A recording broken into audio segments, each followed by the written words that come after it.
జలసాలకు అలవాటు పడి ఇండ్లకు తాళాలు వేసి ఉన్న ఇండ్లనే టార్గెట్ చేసి దొంగతనాలు చేస్తున్న ఇద్దరు నిందితులను అరెస్ట్ చేసి కోర్టులో హాజరుపరిచి జైలుకు పంపించడం జరుగుతుందని డీఎస్పీ ఎన్ లంకే తెలిపారు.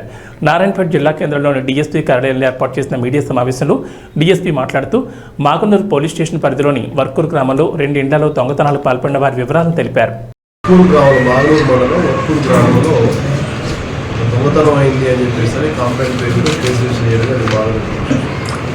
సుజాత అని ఆమె కంప్లైంట్ పేరు మీద కేసు రిజిస్టర్ చేసింది. దానికి సంబంధించి మేము నేరస్తులు ఎవరని చెప్పేసి నిందితులు ఎవరని చెప్పేసి పరిశోధన చేస్తుంటే మాకు ఈరోజు మార్నింగ్ నల్లగట్ట మాయమ్మ గుడి దగ్గర గుడి దగ్గర ఒక 2 వ్యక్తులు అనుమానాస్పదంగా ఉంటే వాళ్ళు పట్టుకొని మేము విచారించగా వాళ్ళు ఒకడు అదే ఊరికి చెందిన నరేష్ 24 years ఉంటాయి. తర్వాత అతని ఫ్రెండ్ కర్నూలు డిస్ట్రిక్ట్ దేవనకోటకు చెందిన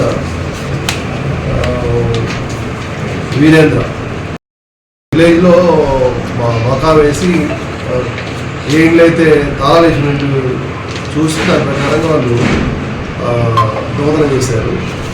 ఇంటాక్ట్ ప్రాపర్టీ అంటే వీరు అరెస్ట్ చేసే వాళ్ళు intact property 5.5 lakhs gold and 1.2 lakh వెండి, రిమైనింగ్ 8,560 rupees క్యాష్ సీజ్ చేసి చేసినాం. దాంట్లో కొంత అనుకొని ఆఫ్టర్ దాంట్లో కొంత అమౌంట్ 20% పెట్టుకొని ఈరోజు మేజిస్ట్రేట్ కూడా ప్రొడ్యూస్ చేయడం జరుగుతుంది.